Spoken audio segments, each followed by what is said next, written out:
A think tank cinema on South China Sea and regional cooperation and development was held in Singapore on Monday. I'm here in Singapore, and behind me is the host place of the conference.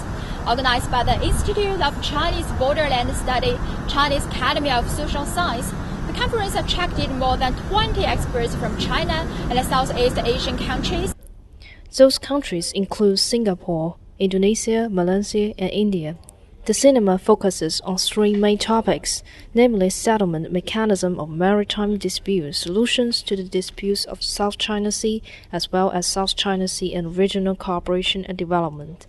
Zhao Qizheng, former Minister of China's State Council Information Office, said in his remarks that going back to negotiations is the only way out for the disputes in the South China Sea, and that the attribution unilaterally initiated by the Aquino III administration will not impede the progress of China-ASEAN cooperation. Zhao expounded the Chinese solemn position of non-acceptance and non-recognition of the award issued by the ad hoc tribunal handling the South China Sea arbitration and reaffirmed China's territorial sovereignty and maritime rights and interests in the South China Sea. 现在看得更清楚了，南海重头案。 As everyone may see clearly now, the arbitration was downright political firm under critics of law. It contained serious errors in issue concerning procedure, application of laws, and admission of evidence. It violates the principle that arbitration should be based on state consent, China's right to choose on its own will means of dispute settlement, and the bilateral agreement reached between the Philippines and China, and repeatedly reaffirmed over the years.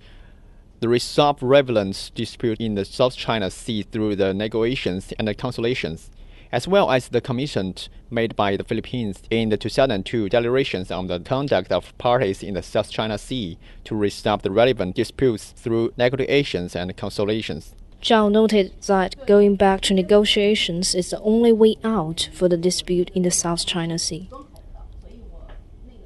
面对当前的南海局势，中国与东盟 In view of current situation, China and the Asian member states must enhance talks and stop quarreling. We should overcome interferences and place our priority on cooperation. Strategically speaking, this is the most realistic situation. The disputes in the South China Sea are only a problem between China and some of the Asian member states.